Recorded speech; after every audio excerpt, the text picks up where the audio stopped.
السلام علیکم ورحمۃ اللہ وبرکاتہ۔ ہدہد ایک مشہور پرندہ ہے جس کے سر پر تاج ہوتا ہے۔ حضرت ابن سیرین رحمۃ اللہ علیہ نے فرمایا کہ خواب میں ہدہد عقل مند اور دانا مرد ہے کہ لوگوں کو پوشیدہ باتوں کی خبر دیتا ہے،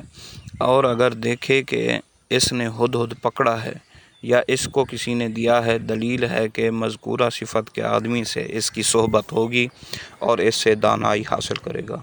اور اگر دیکھے کہ اس نے ہدہد کو مارا ہے، دلیل ہے کہ دانا اور بزرگ آدمی پر فتح پائے گا اور اس کو مغلوب کرے گا، اور اگر دیکھے کہ اس کا گوشت کھایا ہے، دلیل ہے کہ اسی قدر لوگوں سے مال اپنے عمل کے ساتھ حاصل کرے گا۔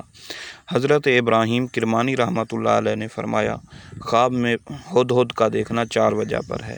اچھی خبر سنے گا، بزرگی پائے گا، دشمن پر فتح پائے گا، حسب فرمان حق ہر ایک کام کو دانائی سے کرے گا۔ اور حضرت سلیمان علیہ السلام کے ساتھ جو پرندہ تھا ہدہد، اس کی چند خصوصیات تھیں، جن میں سے ایک خصوصیت یہ تھی کہ وہ ہوا میں اڑتے ہوئے پانی کا پتہ لگا سکتا تھا کہ زمین کے اندر پانی ہے، کتنا گہرا ہے، میٹھا ہے یا کھارا ہے۔